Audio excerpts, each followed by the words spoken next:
Nathan, you've had a long time out of boxing since your last fight.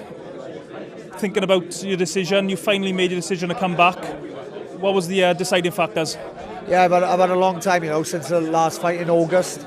I've had a bit of time enjoying life for a bit, living a normal life. And bit by bit just deciding what I wanted to do, I weighed up all the options.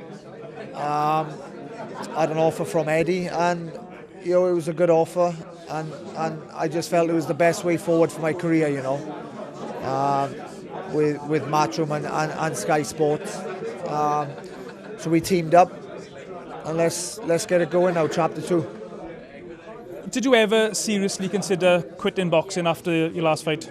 I did contemplate it, because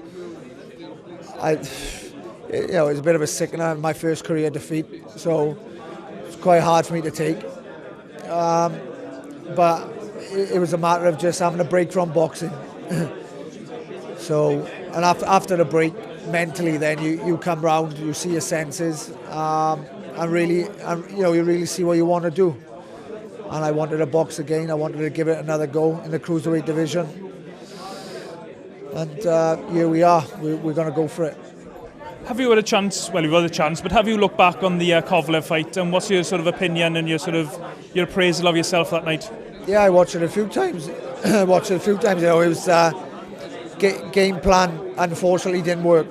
I went into that fight with a different game plan to what I usually do. I started behind a high guard. My plan was to block his big power punches, take him to the second half of the fight. Beginning of end of the third round, I threw a sloppy jab. He countered me with a big right hand. And from that shot, it spiraled downwards. So, I messed up a little bit with the game plan. Backfired on me, and I got found out with a big puncher in Kovalev. So, but I'm over it. It was disappointing at the time, but it's time to move on now. Do you look back at that fight and feel a bit frustrated that perhaps you could have done things differently on the night, and if you were to fight Kovalev again at light heavy or at cruiserweight, that the result would be different? Yeah, I was frustrated. I watched the fight, and each time I watch the fight, I turn it off, and I'm a bit frustrated with it all because like I said, I threw a sloppy jab end of the third round, and that's what allowed him to break through with the right hand. Up until that point, it was going okay. I was blocking his shots. It was hard, but I was managing. and blocking the shots. And then that sloppy, stupid jab let me down. And the fight turned on its head then from that point. So disappointing, frustrating, gutted, but like I said, we just got to use it, learn and move on. How difficult a decision was it for you to move up to cruiserweight? Because in the past I've seen you for 4 weeks out from a fight, having a big healthy meal, and you seemed pretty comfortable at the weight. But was there other things going on as well, perhaps? Well, ultimately, like I can always, I can still make light heavyweight. There's no question about that. I can still make 12 stone 7, but there's a difference between making the weight and performing at your best at the weight. And I knew from sparring and the way I was performing in the gym, as soon as I started getting under 13 stone 2, that's when I started feeling weak and drained. My mouth started going dry, my legs started going a bit heavy. And there's no way can you perform at your best then. So in an ideal world, there would be a weight in between light heavyweight and cruiserweight, but there's not. So it's such a big jump, and that's what the fuss is about. It's such a big jump. But if I do it properly, fill into the weight properly, then I think I'd be a successful cruiserweight. What sort of weight are you sort of expecting to come in around at cruiserweight? Because like you said, it's a massive jump, probably the biggest jump in weight divisions in boxing. So what sort of weight would you be happy with? Yeah, well, hopefully I can utilise the weight to its maximum benefit, and become 14, and get to 14 stone 4 without forcing the issue. So that would be ideal, because then I'd be the top end of the cruiserweight. So that's the target. That's what I'm heading for. So hopefully bang on the cruiserweight limit. Have you any idea who you're going to be boxing yet? I mean, I know Eddie mentioned it at the press conference, but is there a few names in the hat?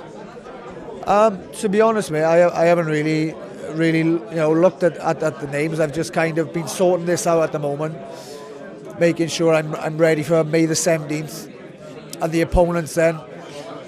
Eddie will get an opponent this week, within the next 2 weeks, and we'll just take it from there. But as long as I'm fit and ready, I've got no real issue with that.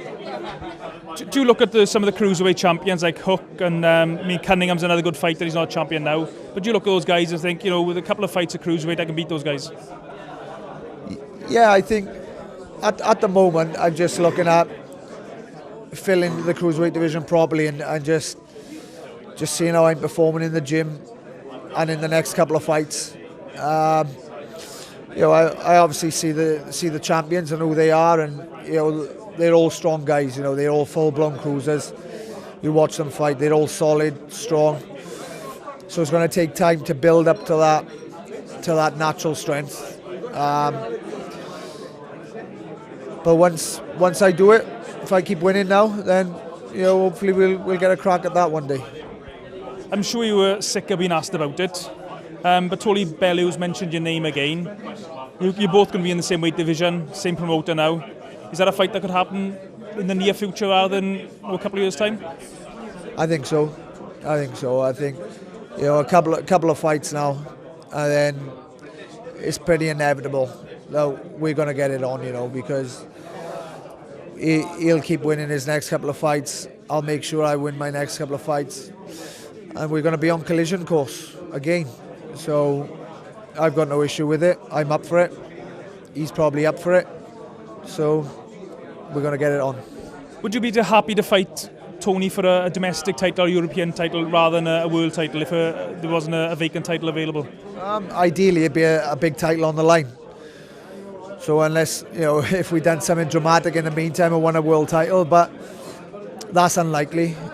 But who knows? It could be like a world title eliminator. So that's probably the likely situation.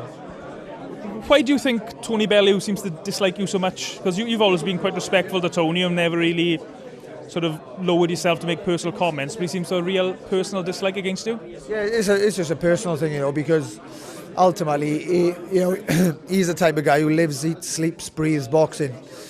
Obviously, I was a student. I come from a uni. I went to uni, and I still trained very hard, took boxing serious, but I combined it with my studies, and the fact that I went on to become world champion, I beat him once in his hometown. That hurts him.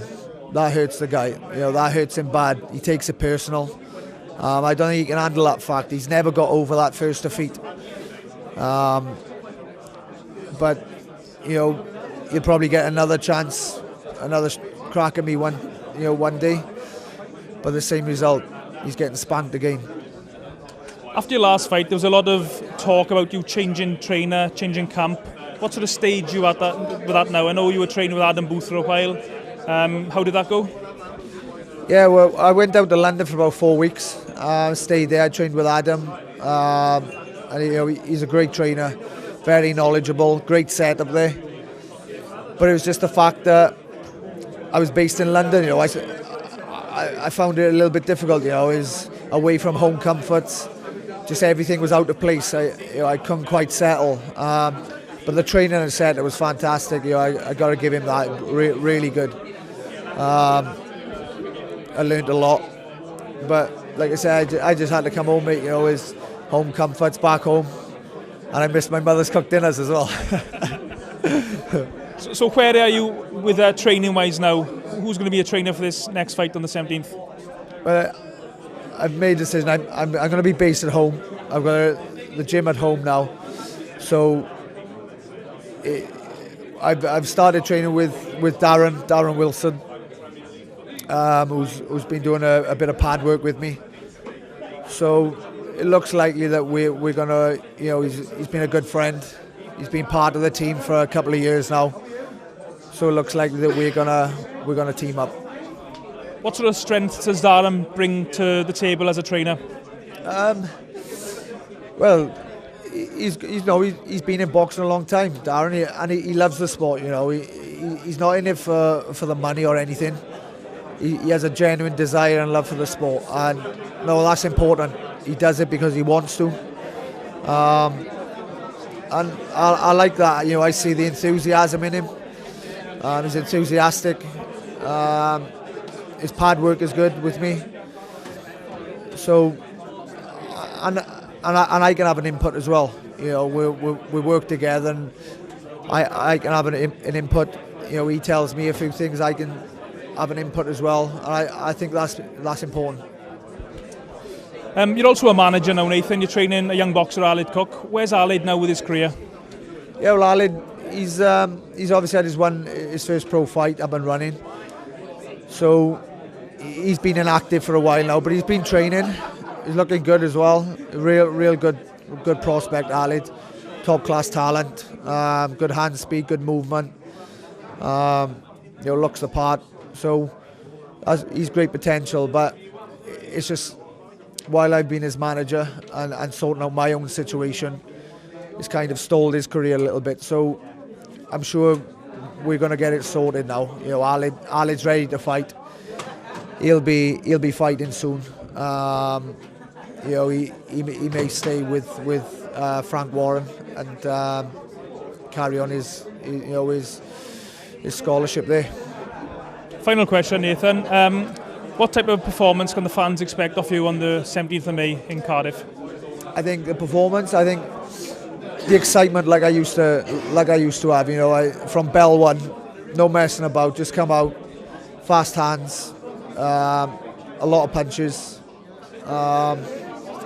Just exciting. You know, to bring my exciting style back. Nothing like I was in the Kovalev fight. No hesitating and being defence-minded. Back to the way that I used to be and what works best for me. Just letting my hands go and putting on a great show.